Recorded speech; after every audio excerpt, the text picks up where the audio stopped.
Good morning, I'm Teresa Scorsett. This is Rob and Hensel. And we want to know if we can talk this morning. We've got a lot of things we want to talk about. Coleen Rowley is going to be joining us this summer. We're going to have her here in the studio. And we're also going to be, hearing her speak at the Brainerd Area Peace Coalition Peace Fair this summer. So we're really excited about that. And the name of this program is Coleen Rowley, War on the Whistleblowers. Right now, yes, as we speak, Coleen is somewhere far away. I think maybe Washington, D.C. I'm not sure if this article tells this, but she's with a group of other whistleblowers, and I'll let Teresa inform you about that in just a moment. We're going to begin. I'm going to read something that my friend Ed Griffith with the New Progressive Alliance wrote. It's called The War on Whistleblowers. Obama and his Democrats have prosecuted whistleblowers to a greater extent than any other president in the history of the United States of America. This amply documented but underreported fact has a negative impact on our republic. The reason I have so many references is to show this is a steadily increasing trend. It's not a vanishing blip on the radar. Failure to deal with this trend will have disastrous consequences for the future. Obama's Department of Justice prosecuted whistleblower De Christopher for revealing and spoiling the illegal fossil fuel land grab, and he was sentenced to 2 years in jail. Manning was tortured, denied trial for over 2 years, and pronounced guilty by Obama before trial. Thomas Drake was prosecuted for exposing the dishonesty and corruption of the NSA, that's the National Surveillance National Security Agency, you're right. Peacefully protesting in front of the White House will also land you in jail. There are just a few many examples documented below. This stands in sharp contrast to the criminals De Christopher exposed who were not prosecuted. They were not even investigated. Also getting free passes was BP for the 11 who died at BP's Horizon incident. Massey Coal, after 29 coal miners died because hundreds of safety violations were overlooked. Those who brought down the world economy through greed, and those who falsely got us into wars we are still bogged down in through mass outright lies. For those of you who want to blame this entirely on Republicans, Obama completely controls the executive department, which includes the Department of Justice and the Department of Defense. Neither Bush nor any previous president ever prosecuted whistleblowers like this. The solution is not blindly supporting another Democrat. The problem is we are faced with a duopoly of having two parties in power pursuing the same objective. Obama and the Democrats are no longer even the lesser of two evils. They are by far the greater, more effective of two evils.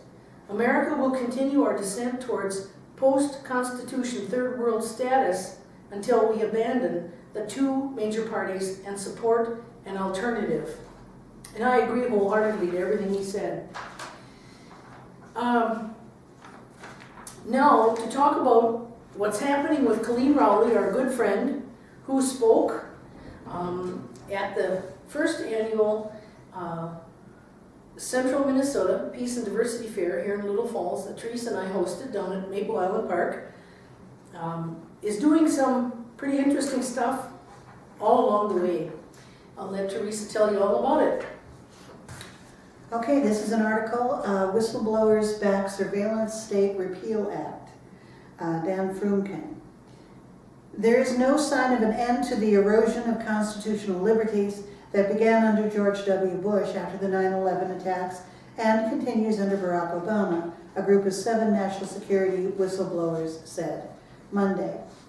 The government chose in great secrecy to unchain itself, said Thomas Drake, who was working at the National Security Agency in 2001, and said he saw lawlessness spread under the name of exigent conditions during the Bush presidency.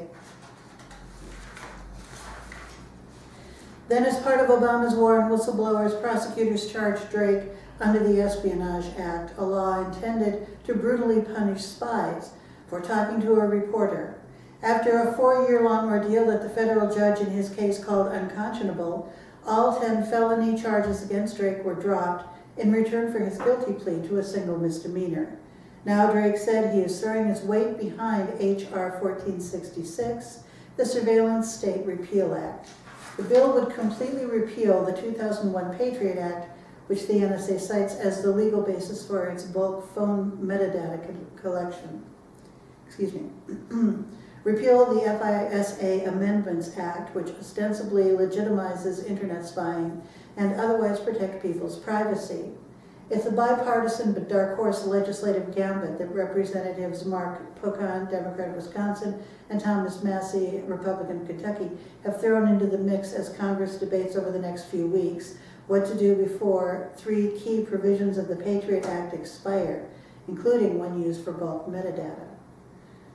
All 7 whistleblowers on the panel, sponsored by the pro-accountability group exposefacts.org, including Pentagon Papers leaker Daniel Ellsberg, NSA whistleblowers William Binney and J. Kirk Wiebe, and former FBI agent Coleen Rowley, said they backed the bill. Other legislative proposals, coming nearly 2 years after former NSA contractor Edward Snowden informed the world about the extent of NSA surveillance, call for considerably more minor reforms, if any at all. Wiebe said he is increasingly frightened that the country is not going to be able to get out of this mess. We've become a society willing to look the other way in the face of wrongdoing, he said. Ellsberg called Edward Snowden and Chelsea Manning heroes. We need more Snowdens, we need more Chelsea Mannings, he said. Had there been some earlier, he said, there would not have been an Iraq war. That would have been a very great service to the United States and the world. Ellsberg contrasted his 2 heroes with former Vice President Dick Cheney. I'm not saying he's a traitor, Ellsberg said. Cheney truly wanted the best for his country.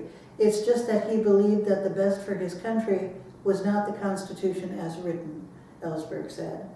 Rowley said she was taken aback when she heard Obama in remarks last week about the drone strike that killed 2 Western hostages in Pakistan, saying that one of the things that sets America apart from many other nations, one of the things that makes us exceptional, is our willingness to confront squarely our imperfections and to learn from our mistakes. Oh, that's an optimistic statement on her part, isn't it?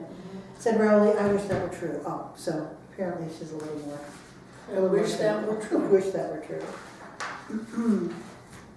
So, Coleen Rowley, let's just do a minute, give a quick bio on Coleen Rowley, since she's the focus. Well, the information that I'm going to read explains a lot of the history about what led up to 9/11 and some of Coleen's history, and these 2 articles are pertinent to what we're talking about today. I'm not sure which one to read first. They both have great information in them. I think we'll start with this one. It's titled, Could WikiLeaks Have Helped Thwart 9/11? And it's dated 10/22 of 2010. Everything secret degenerates, even the administration of justice. Nothing is safe that does not show how it can bear discussion and publicity. That's Lord Acton. The case of Zacarias Moussaoui. As Special Agent Legal Counsel at the FBI's Minneapolis Division, Coleen Rowley was privileged to work with a number of tenacious field agents. Harry Samet, an especially astute agent working with an INS agent, identified Zacarias Moussaoui as a terrorist suspect in mid-August 2001. That is, of course, before the illegal invasion of Iraq and before the Twin Towers were bombed. Yeah. Samet immediately sent FBI headquarters a multi-page report on the facts of the case and asked for authority to perform an emergency search of Moussaoui's laptop computer and other personal effects. Headquarters said no.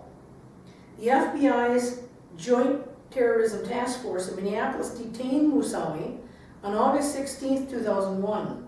Flight school pilots, acting as whistleblowers, had given the FBI agent the wishes of their airline employer, detailed information about Moussaoui, the suspicious student they had ever encountered, the most suspicious student.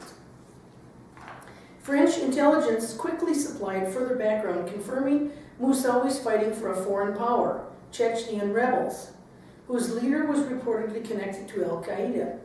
By August 23rd, the case was deemed so suspicious that it was briefed in detail to Director of Central Intelligence George Tenet with a PowerPoint slide titled, "Islamic Extremist Learns to Fly." FBI Special Agent Samet would later testify at Moussaoui's trial that he believed the actions of his FBI superiors in Washington constituted criminal negligence. I was close enough to this case to be able to agree with Samet. The supervisor went so far as to warn Washington that he was trying to keep someone from taking a plane and crashing it into the World Trade Center. Wow. The 9/11 Commission concluded that Moussaoui was most likely being primed as a September 11th replacement pilot, and that the hijackers probably would have postponed their strike if his arrest had been announced. 9 years later, those two FBI officials should be asked how they feel now about having strictly obeyed all the classification rules and remained mum on the alarming information they had on Moussaoui. In the months before 9/11, Federal Air Marshal Bogdan Djakovic, and that's Dzakovic, led a Federal Aviation Administration's Red Team tasked with determining how easy it would be to penetrate airport security for hijackings. The team succeeded 90% of the time in uncovering weaknesses in airport and airline security that could enable hijackers to smuggle weapons aboard and seize control of airplanes. But his team's reports were ignored and suppressed. And right after 9/11, the FAA Red Team was shut down. FAA had the moniker Tombstone Agency, and the reason they had that moniker is they never did anything until people got killed. And that Djakovic later explained. We went through official FAA channels, but because we were rocking the boat and didn't support the tombstone mentality, we were ostracized. The higher-ups didn't do anything. We appealed to the Office of Inspector General at the Department of Transportation. They didn't do anything. We went to the General Accounting Office, that's the GAO, to its aviation section. They didn't do anything. We started going to members of the Congress on the various committees that oversaw the FAA and the aviation industry. They didn't do anything. Testifying before the 9/11 Commission, Djakovic summed up his experience. The Red Team was extraordinarily successful in killing large numbers of innocent people in simulated attacks, and yet we were ordered not to write up our reports and not to retest airports where we found particularly egregious vulnerabilities. Finally, the FAA started providing advance notification of when we would be conducting our undercover tests and what we would be checking. Djakovic later expressed undisguised contempt for the bureaucrats and politicians who could have prevented 9/11, but didn't.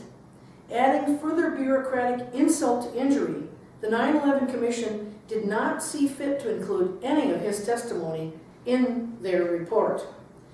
In February of 2003, the United States Office of Special Counsel, which investigates federal government whistleblower allegations, concluded in response to Djakovic's case that the FAA executed its aviation security mission in a manner that was a substantial and specific danger to public safety.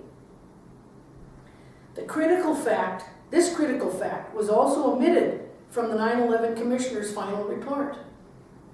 Djakovic recently answered the question, if WikiLeaks were open for business prior to 9/11, would you have considered asking it to make public your findings regarding the likelihood that terrorists might easily succeed in mounting a major operation involving airplanes? He answered, after having all the officials' doors slammed in my face in the lead up to 9/11, yes, indeed, I would have gone to WikiLeaks as a last resort. I would have highlighted not only the vulnerabilities in airline and airport security, but also what I recognized from my own study as the rising tide of terrorism that required immediate security improvements. I do believe there's a chance that the history of these 9 years may well have been quite different had I done so. As for pre-9/11, hundreds were aware of the misfeasance, malfeasance, ineptitude, yet no one took steps to make the consequent dangers known to the American people. The conclusion that 9/11 could and should have been prevented grew stronger after the many internal agency problems and those failures to share information among the various agencies, aviation industries, and the general public eventually became known. Most troubling to us in the case of 9/11 is the realization of how little information sharing with the public and the airlines it would have taken to sound the alarm. Perhaps with a headline atop a brief news story or a notice on TV, such might have heightened vigilance and prompted action. For example, by airline ticket agents and airport security officers who encountered hijacker Mohammed Atta and other hijackers on the morning of 9/11. 9 of the 19 hijackers aroused suspicions during airport screening.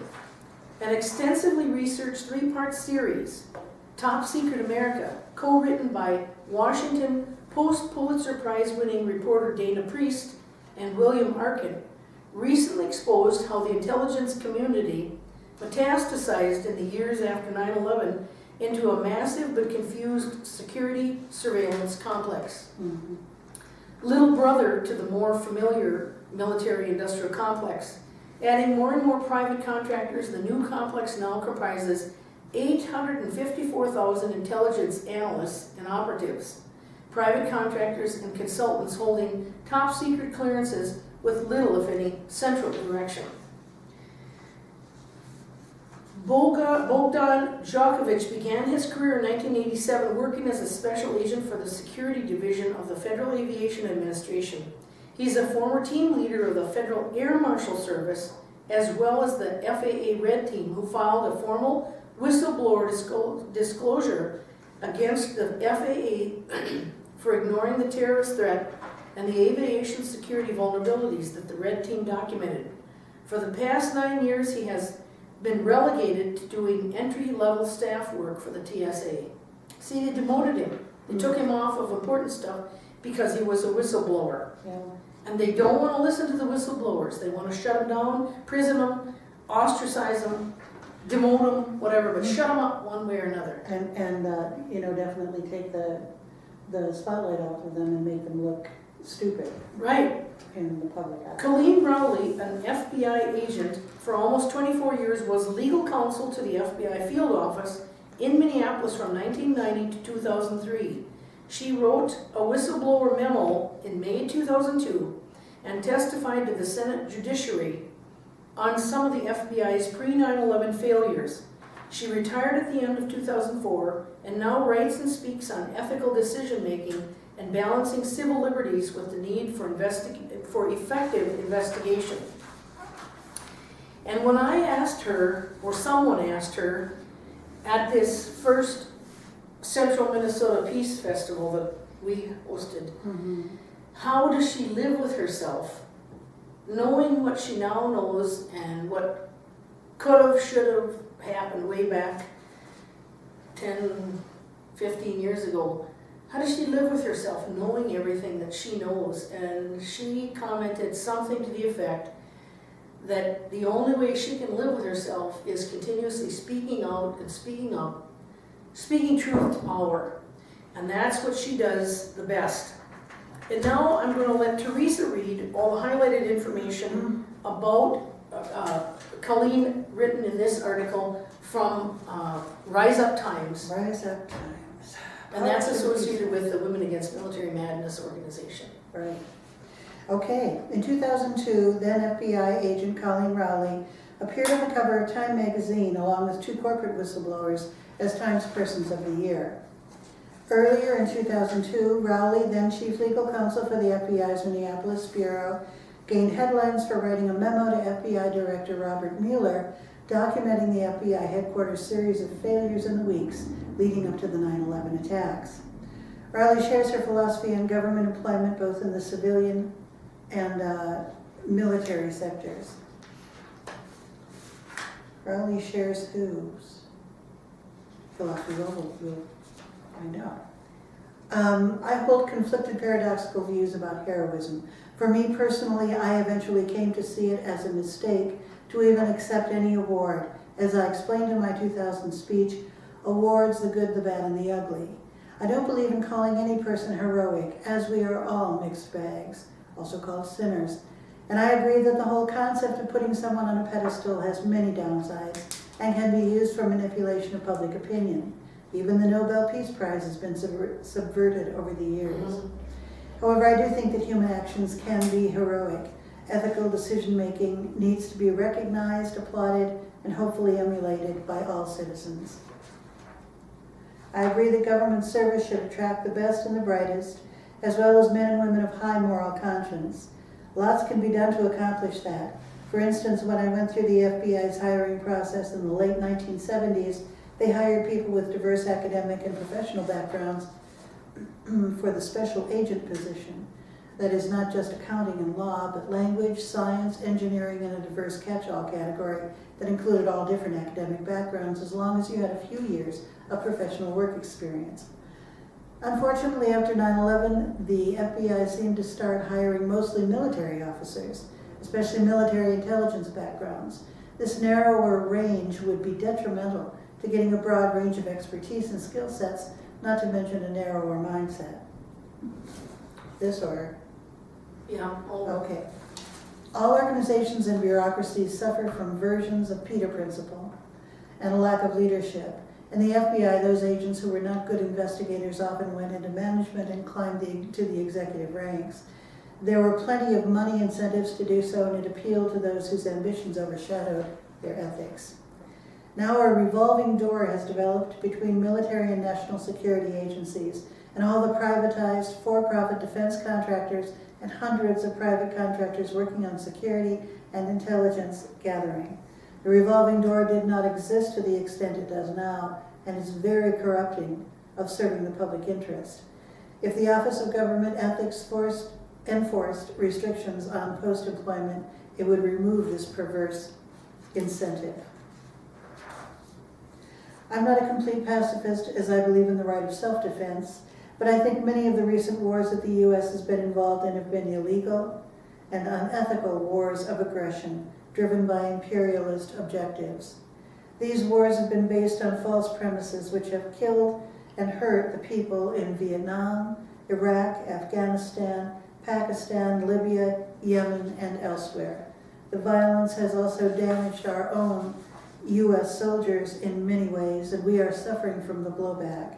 PTSD and suicidal and homicidal violence have migrated home. There are now whole prison wards devoted to veterans. Even those involved in drone bombing are developing serious cases of PTSD. So you're right, it doesn't just leave you out of the loop if you're controlling a And they're committing drone. suicide already too.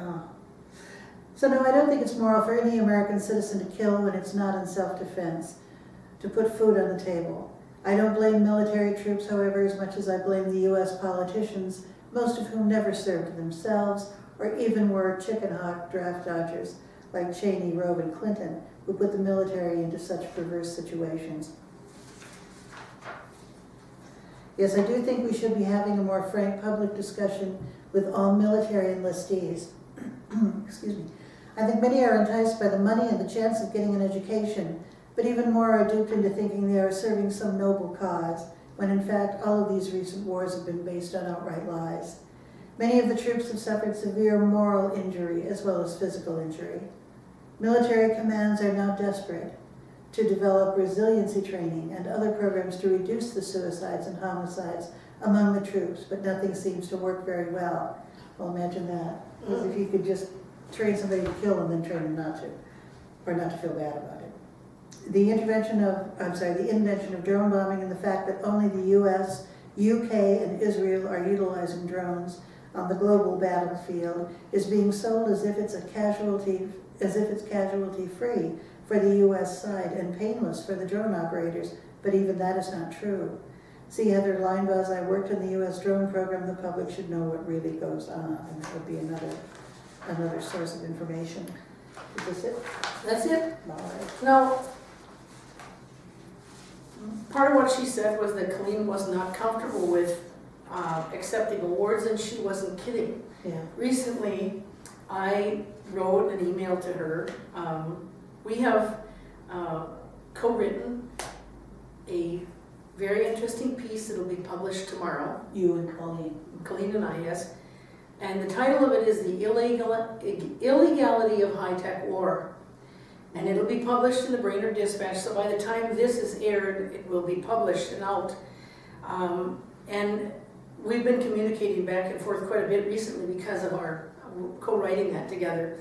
And Ed Griffith, the person that wrote that article I read earlier on the whistleblowers with the New Progressive Alliance, copied me about an award that's being given now it's a peace award. And I suggested that I strongly suggested that we nominate Coleen Rowley. And in trying to get her background information and make sure I got everything straight, she responded that she wouldn't be comfortable in accepting an award like that. She's incredibly humble. She's one of the most savvy, intelligent individuals I've ever met, but she's also down to earth and very cordial when you meet with her. She's very warm and gregarious and just a neat individual. I'm so happy to have her as my good friend, and I'm privileged to be able to call her my friend. I'm going to read for you that speech that she gave back in 2005, April 7th, at the Alpha Chi National Conference in St. Louis, Missouri. It's the one and only award she accepted, and none since then. Thank you all so much for inviting me to your conference, and its title, of course, Awards, the Good, the Bad, and the Ugly. I also very much appreciate the heartfelt gesture of my former alma mater, Wartburg College, Waverly, Iowa, in recommending me for this prestigious Alpha Chi Award. Heaven knows I never would have anticipated this result all those years at Wartburg's Alpha Chi induction. In the last 3 years, I've been invited to speak at many professional civic conferences, but not really in the capacity of accepting an award. So hopefully you'll excuse my current awkwardness in doing so. I do regularly speak on ethical decision making, which I describe as a 3-step process.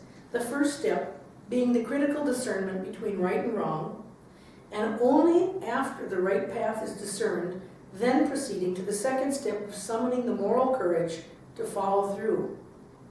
Well, maybe I've gotten hung up on the critical thinking, ethical discernment a little too much, because I have even discerned some downside with the giving and receiving of awards.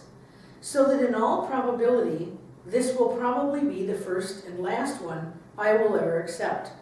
I think the Clint Eastwood movie titled The Good, the Bad, and the Ugly rather describes the issues, but I've decided to discuss those attributes in reversed order, the ugly, the bad, and the good, so as to finish on a high note. So first, we have the ugly. The reality is that in many cases, especially for someone dealing in controversial issues, the receiving of awards and the accompanying publicity are very much a double-edged sword. Earlier this year, I got to meet with Jeffrey Wiggin, the insider who blew the whistle several years ago about the big tobacco companies' use of more addictive ingredients and insidious marketing to youth. Wiggins' information and testimony paved the way for several states' successful lawsuits against the tobacco companies and laws restricting secondhand smoke. Few can claim to have made such a positive difference, i.e. that smoking is down from 40% to 20% in the last 4 years, but it wasn't before making his life miserable. If you've seen the movie, you'll know what I'm talking about. Wiggin, the insider, passed on some advice to me, which is that he has a blanket rule of not accepting any awards, The reason, of course, is that he still testifies as an expert witness against the tobacco companies, and they follow his every move and words to try to impeach his credibility. And there is nothing like the receipt of an award or any publicity, such as one's own picture in the paper or on a magazine cover, to cast aspersions upon the motives and credibility, upon one's motives and credibility. And this is me talking now, aside from this. Coleen Rowley was also the 2002 Times Person of the Year, one of 3 women that was awarded that honor. Okay, in federal criminal court, the Giglio doctrine means that the defense can discover whether a government witness, an FBI agent for example, has received any monetary award for his or her work on a case in order to use that information to show the agent's possible bias and impeach the agent's credibility on the witness stand. In my own case, despite not having any idea initially that our interview by Time magazine would land Sharon Watkins, Cynthia Cooper, and myself on the cover, we were initially told it would appear in the back of the magazine. The high amount of publicity that occurred in making that magazine cover unfortunately could not have helped but affect the DOJ investigators' mindset, who were tasked as a result of my letter into looking into the 9/11 failures. The double-edged sword aspect just cannot be denied. Even though the early and continuing publicity was probably instrumental in saving my job, it also was bound to have the effect of calling into question my motives and credibility. Next comes the bad. Unlike the triathlons I do, where each event, swimming, biking, and running, is accurately timed, and where if I happen to finish the grueling events the fastest that day, I get to march up and collect a little dime store trophy they give for besting the other old ladies in my age category. Most awards, including this one, have no real measurable criteria. I didn't score the highest on any objective test to get to stand up here. What's worse, much of the public has a gross misperception of what I did and did not do, based on hyped and inaccurate media coverage, which is more or less the nature of the media beast. So to clarify some of the media exaggeration, I was not actually the investigator in the Moussaoui case, just the office's legal counsel. I played only a very peripheral role. I actually fault myself for not having injected myself into the fray that developed between our investigating agents and FBI headquarters personnel. I've repeatedly tried to correct the record in my public speaking and writing, but it's something I'll probably be fighting to correct for years, if not the rest of my life. What I did do was punch a hole in the blanket defense that was protecting the thousands of government employees, including myself, by speaking out about some of the FBI's more serious pre-9/11 problems in order to start the process of unraveling the various intertwined mistakes. And not just on that one-time basis, I've continued to do so, bringing numerous other issues to light in the wake of 9/11, including the wrongful post-9/11 roundup of 1,000 immigrants, a warning in March 2003 that the Iraq invasion would prove counterproductive to the war on terror, and criticizing 2 FBA law enforcement bulletins that I thought confused legal First Amendment activity, that is lawful protest, with terrorism. These follow-up actions actually required more moral courage than the first letter, which was something where one thing led to another and was not entirely deliberate. After the first attempt at whistleblowing, I developed a better appreciation of the negative consequences that would lie in store. I am proud, however, to have been more than a mere bystander during these recent difficult times. But because of the public misperceptions and subjectivity involved, not to mention the horrible polarization that the Iraq invasion has caused, a large women's leadership group recently actually rescinded an award they were to give me upon receiving my resume, and worrying that their corporate sponsors would see that I had voiced my serious concerns prior to the invasion of Iraq. Anytime we put someone on a pedestal, it not only gives the false impression of perfection, but also separates the person on the pedestal from other human beings. Besides the fact that all heroes disappoint, the really unfortunate thing in concocting our heroes, is that is it sometimes allows these others to say or rationalize why they don't need to also try. For instance, a person might say to herself, well, that's what Mother Teresa did, but she's a saint. Or that's what Martin Luther King did, but he was a civil rights martyr. In truth, however, we humans are all a mixture of good and bad. Each of us does some things right and some wrong. As mere humans, all kinds of societal pressures and human nature factors like greed, arrogance, selfishness, the need to be loved, and thus to conform, all the stuff that is in my other speech on ethical decision making, combine to keep us from always doing the right thing. I'm sure if Mother Teresa herself was in this room, she'd agree. Interesting. Yes, very. Now, the other person that's going to be speaking at the Peace Fair this summer, June 20th, up in Brainerd, it'll be at Lum Park. Lum Park. Yeah. Will be We'll be giving you more information about that. Coleen's friend, and he is a law of war expert. His name is Todd Pierce. He's JAG, which is a justice. I can't help it, kiddo. I can never remember what those initials mean. I can't remember exactly what that stands for. I'll bring you up to date in the future. But he represented, he still represents one at least of the prisoners at the Guantanamo Bay, the Gitmo facility. And he was a legal advisor for other defense attorneys that were defending other prisoners at that facility. And he's really savvy when it comes to the laws on war. He wrote this article in the winter 2014 the Wham magazine. That's Women Against Military Madness. Correct, of which I've been a long time member since back in the 80s.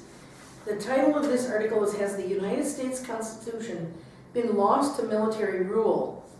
And he'll be joining us here for an interview with Coleen Rowley as well, sometime in the next couple of months. Todd Pierce. He's in Washington, D.C. because he doesn't like the winters here, but he'll be returning to Minnesota for the summer, and he said he would love to be interviewed by us and speak at the Peace Fair as well. I can't wait to hear what he has to say. I can't either. On October 23rd, 2001, the Office of Legal Counsel issued a legal opinion that would shock most Americans if they realized its full implications. The opinion was entitled, Authority for Use of Military Force to Combat Terrorist Activities Within the United States. Emphasis in original. What is the Office of Legal Counsel, or OLC for short, that made such a bold move? It is the secretive office in the Department of Justice. The purpose of the OLC is straightforward. It sits as a de facto court within the White House that decides the legal questions that set the boundaries for how the federal government runs day to day. The lawyers who wrote the OLC opinion about the use of military force within the United States were Robert Dillahunty, now teaching law at St. Thomas University Law School, that's in Minneapolis, and John Yu, who was back teaching the same sort of law at Boalt, B-O-A-L-T Law School, University of California, Berkeley. By the same sort of law is meant their idiosyncratic belief that the president, acting as commander-in-chief, has dictatorial-like powers. This is the unitary executive theory, a radically un-American, unconstitutional, and extra-legal ideology that former Vice President and torture enthusiast Dick Cheney has been pushing since the Iran-Contra affair. In other countries, but particularly Germany, from 1933 to 1945, in which citizens lived under a dictatorship, this was called prerogative government, as described by German Jewish lawyers. Both Dillahunty and Yu continue working to shoehorn this radical legal theory into respectability with prolific writing of law review articles promoting it. The argument was that because of these prerogative powers, the president was subject to no law, neither constitutional law nor international law. The October 23rd, 2000 opinion is particularly dangerous and it essentially granted the president martial law authority, meaning the authority to act outside the Constitution. This opinion by Delahunty and Yu formed a legal basis for a state of martial law, which the Bush administration took to mean that they could fight a war against terrorism outside the U.S.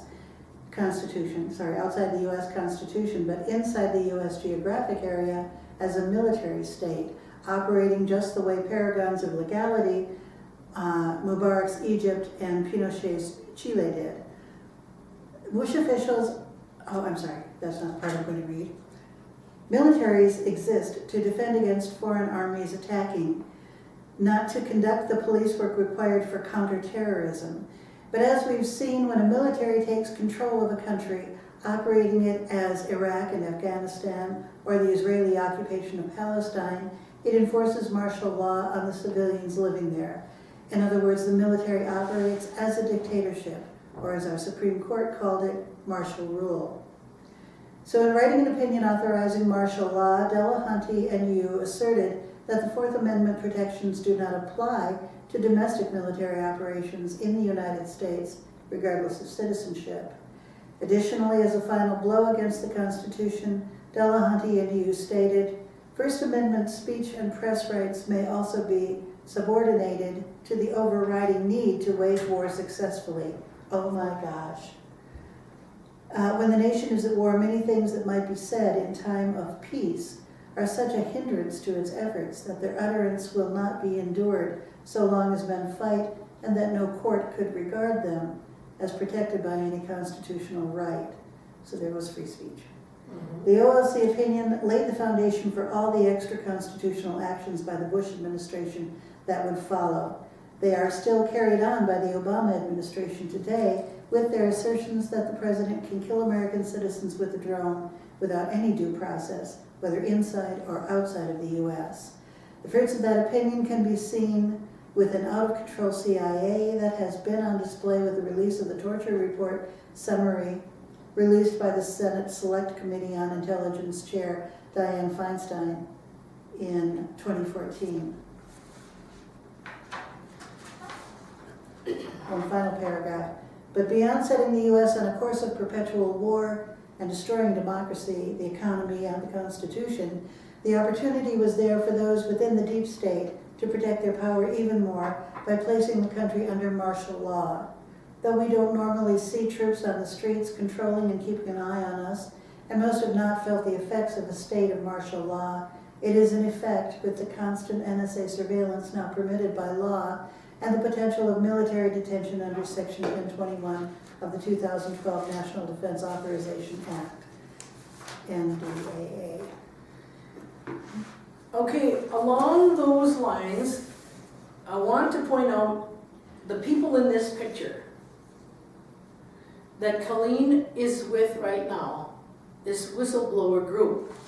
They include Ray McGovern, William Binney, Thomas Drake, Daniel Ellsberg, Jesselyn Rannick, who represent, or did represent, maybe she's still representing Edward Snowden. Okay. She also represented Thomas Drake. She also represented John Kiriakou, who has just finished up a prison sentence for exposing the torturers.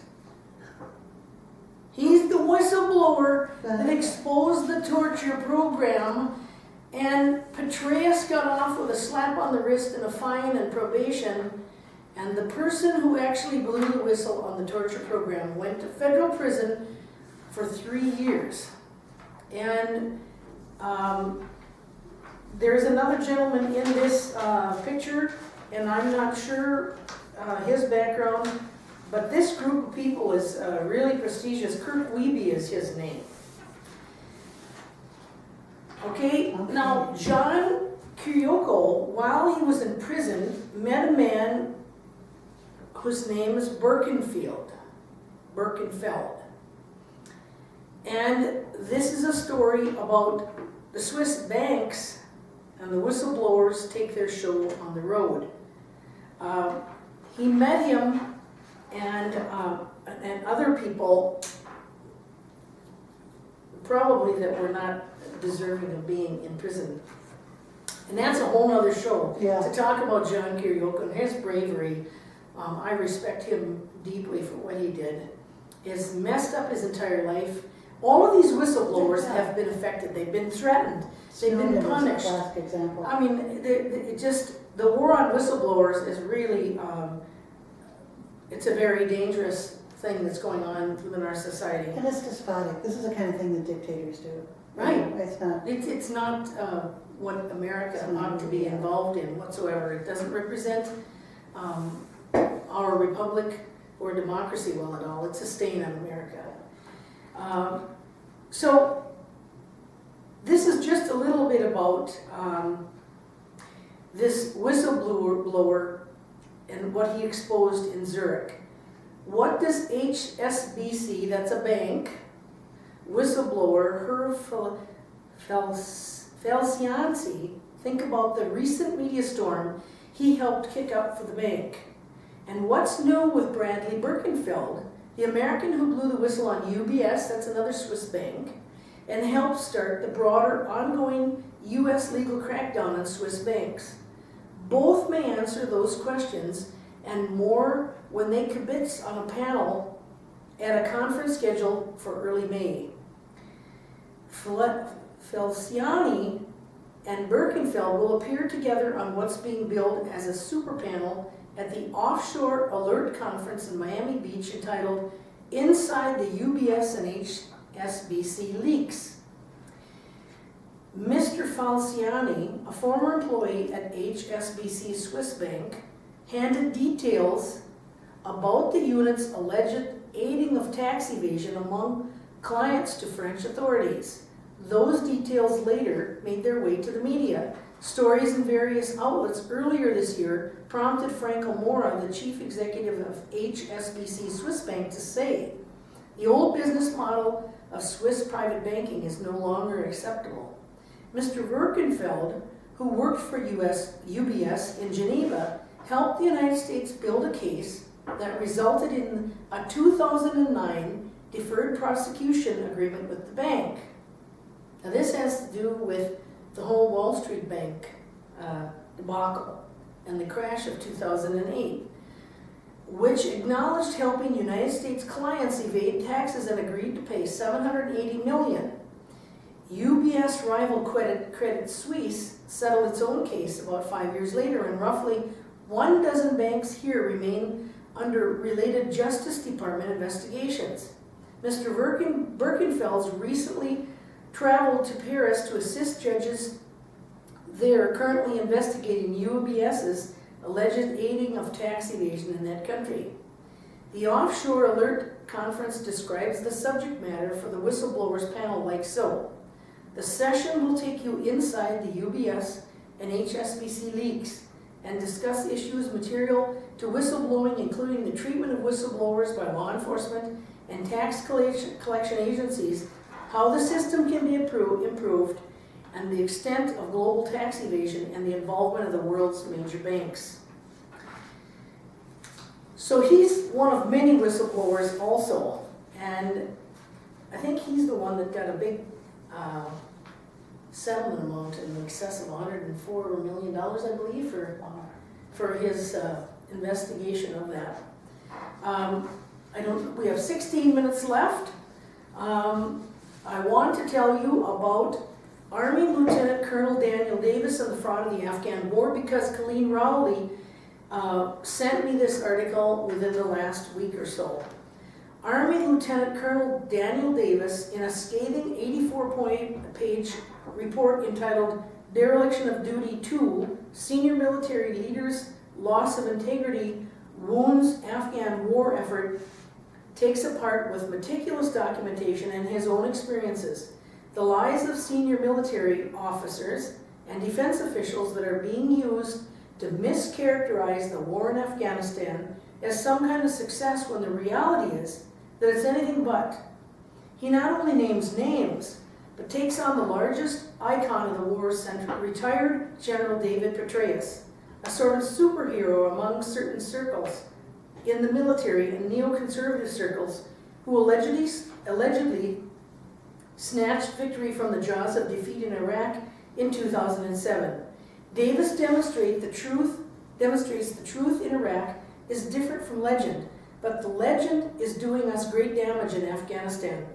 Davis knows by telling these unvarnished truths that he has sacrificed his career. Why write this report when you know you're going to be blamed for by the Army brass? Is the question that many have asked him.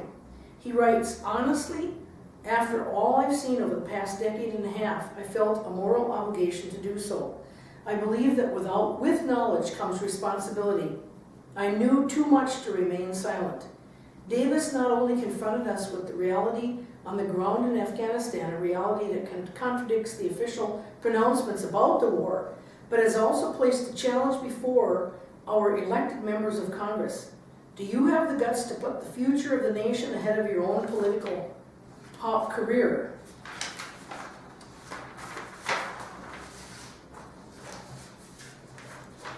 If the American people do not demand their leaders be completely honest with them, we all forfeit the ability to determine our own destiny. If our acquiescence for a war decision is gained by some leader telling us a version of events that will result in our support, but that version is not in accordance with what really exists, how can we know whether war or supporting a war is really a good idea or not? Are the American people content to allow selected individuals, for reasons important to them, decide when they are told the truth and when they are given fiction? When we tacitly know leaders don't tell the truth and yet do nothing about it, we effectively surrender control to our leaders and give them free rein to do as they see fit. Already we have gone far down this path, and as a public have already relinquished considerable control that ought to reside in the people's hands. Davis has just described how we got into the Iraq War in the first place. It takes not only the deception and lies of the leadership of the country, but the corruption of the population to acquiesce in those lies. The exact same game is being played with respect to Iran, a war, if allowed to occur, that would result in a concatenation of events that would be far more devastating, indeed civilization threatening, than anything we have seen up until now. Will the elected members of the Congress again go along to get along, or will they put the fate of the nation ahead of their own political interests and act to remove Obama from office and prevent this catastrophe from happening? Strong language. And he is developing, and it's not up and running yet fully, but it's called Democracy Awake. It's a nonprofit organization. The vast majority of Americans recognize that our government is in a state of dysfunction, and nearly everyone recognizes that the massive amount of money flooding into elections is corrupting the system, making it nearly impossible for the average American to even contemplate running for federal office. Things don't have to remain in their current state of dysfunction, and we don't have to continue denying ourselves the service of so many Americans. So I would encourage everyone to look into that organization as time goes on. Did you know it would cost 60 to 70 billion to fully fund public college tuition? The United States already spends more than that in financial aid, tax breaks, and student loans. Interesting. Student debt currently stands at 1.2 trillion. The United States will pay 846.1 billion in defense-related spending in 2015 alone. The United States spends more on defense than China, Russia, the UK, Japan, France, Saudi Arabia, India, Germany, Brazil, and Italy combined. Oh my gosh. It's become our gross national product, hasn't it? 58 cents out of every dollar It's what we goes to war. And for enforcing full spectrum dominance throughout the world. Right. In essence, being the world's policeman. Mm-hmm. Many countries, including some of those mentioned now, offer college to their people tuition free. We could reduce our nuclear arsenal, saving billions without diminishing our national security. Millions of Americans would get direct access to education if it were free. Significantly more money could stay within our local economies if students and parents don't have to worry so much about the enormous cost of education. Your tax dollars could be spent educating your children and your neighbors' children instead of having it spent on nuclear weapons, war, and the preparation for war. This is a petition that you might want to consider signing. It's HTTP, is that a colon or semicolon? The 2 dots, / It's a colon.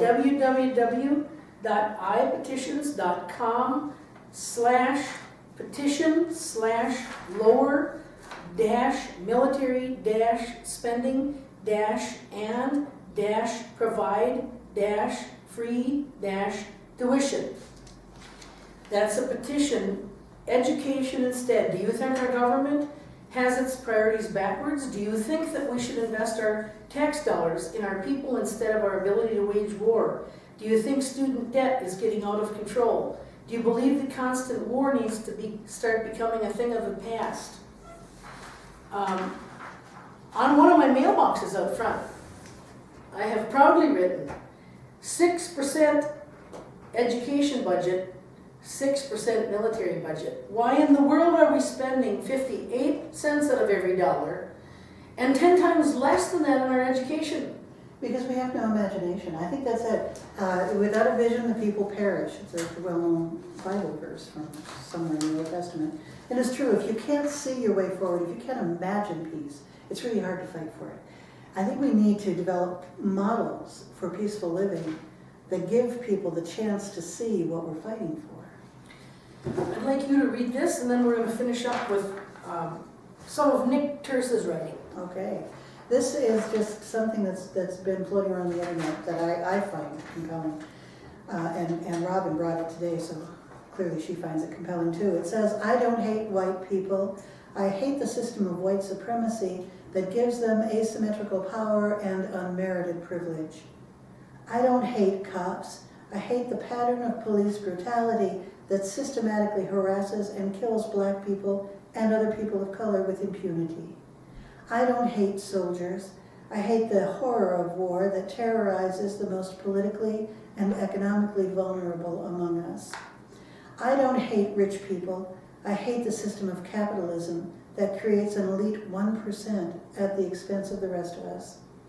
It is precisely because of my love for humanity that I get enraged at systems that prevent people from flourishing and being free. It's frustrating to see my righteous anger at unjust systems interpreted as hatred for individuals. But it's more frustrating to see the oppressed suffer while those maladjusted to injustice remain silent. I won't be silent. Silent is violence. Silence is violence. I'll never forget a few years ago when we were filming on our own after Jerry Abraham refused to film us for this public access. Right. We were seated on the steps at the Little Falls City Hall, outdoors. And I asked you the question, why did you think that peace and standing up for peace, peace activism, was so unpopular? And your answer was, There's no money in it. there's no money in it, there's no profit in peace.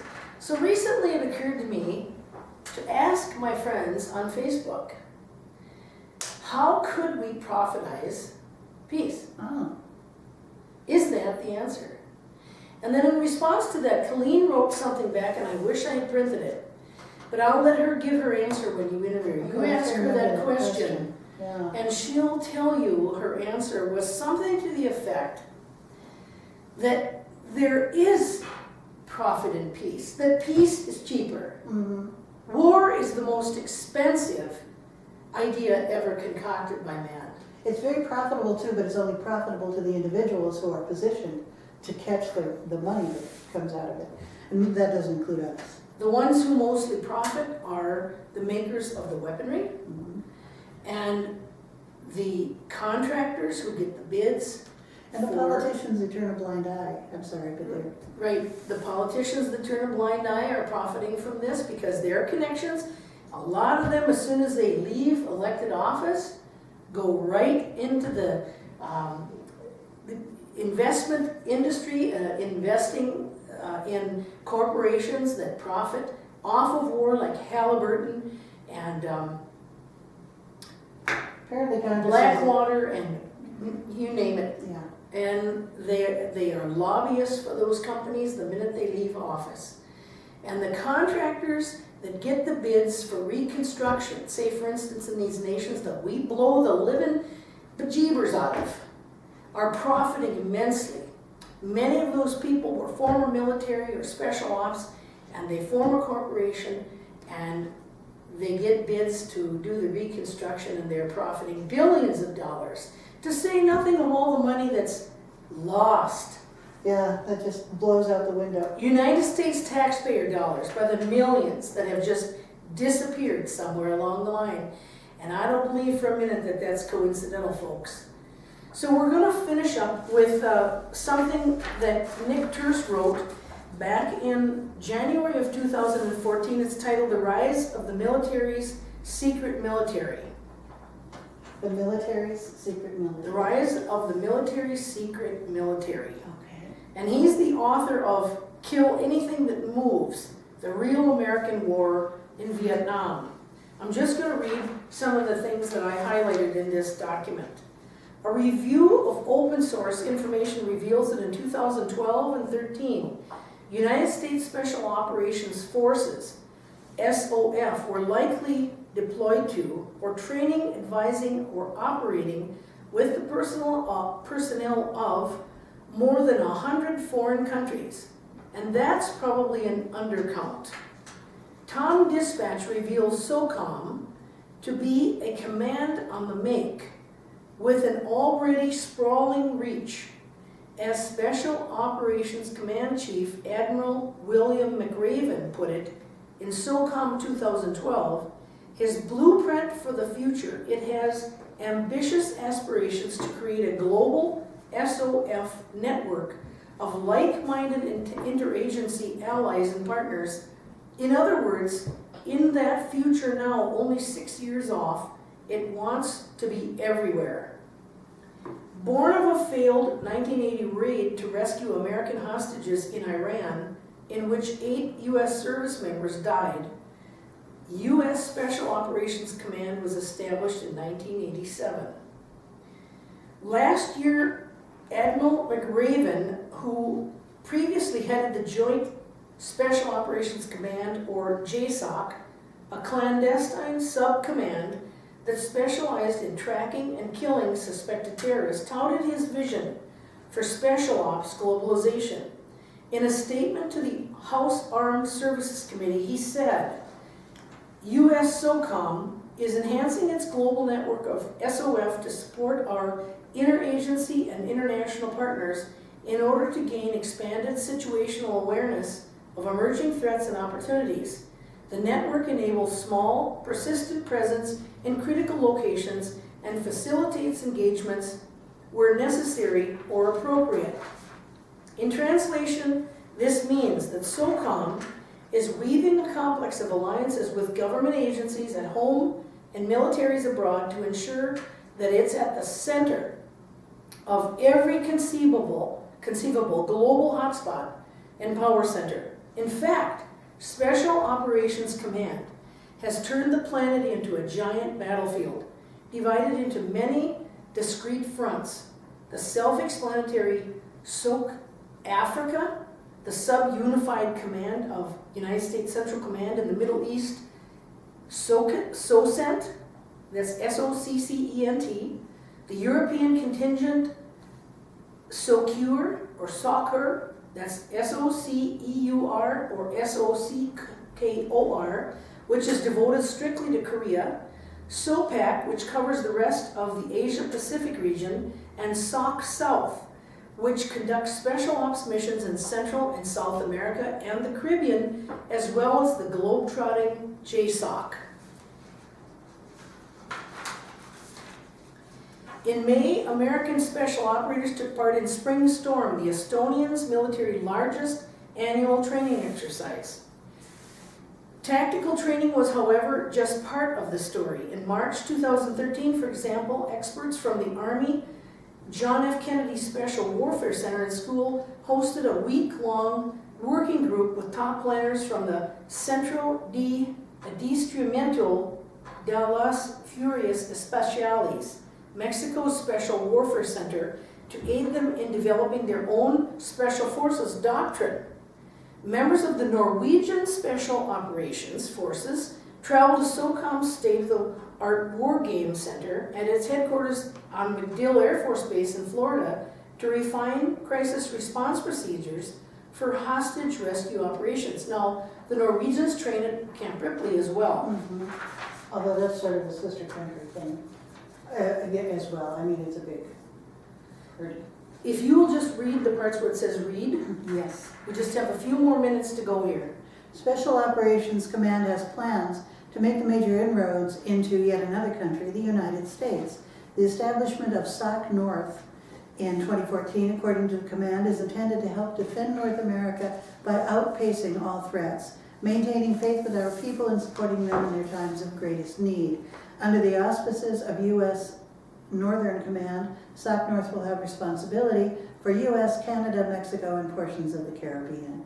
Yes. I have folks in every agency here in Washington, D.C., from the CIA to the FBI to the National Security Agency to the National Geospatial Agency to the Defense Intelligence Agency, McRaven said during a panel discussion at Washington's Wilson Center in 2013. The number of agencies where SOCOM is currently embedded is 38. One unsung SOCOM partner is USAID, the government agency devoted to providing civilian foreign aid to countries around the world, whose mandate includes the protection of human rights, the prevention of armed conflicts, the provision of humanitarian assistance, and the fostering of goodwill abroad. At a July 2013 conference, Beth Cole, the director of the Office of Civilian Military Cooperation at USAID, explained just how her agency was now quietly aiding the military's secret military. And there's another document I will be talking about in the future to do with there is no such thing as humanitarian aid during war. Okay. SOCOM has also taken to cyberspace, where it operates the Trans-Regional Web Initiative, a network of 10 propaganda websites that are run by various combatant commands and made to look like legitimate news outlets. These shadowy sites, including KhabarSouthAsia.com, Maghriba, I don't know how do you pronounce that, Oh, you guess is as good as Maghrebia, which targets North Africa, an effort aimed at the Middle East known as Al-Shafra.com, and another targeting Latin America called Infosurhoy.com, state only in fine print that they are sponsored by the United States military. The Senate Armed Services Committee called out the Trans-Regional Web Initiative for excessive costs while stating that the effectiveness of the websites is questionable and the performance metrics do not justify the expense. And with that, we'll say goodbye for today. And for Teresa Scorset, for Robin Hensel, for all the fans of Can We Talk, all two of them. We'll be seeing you soon, I hope. With more Thank you for information. watching.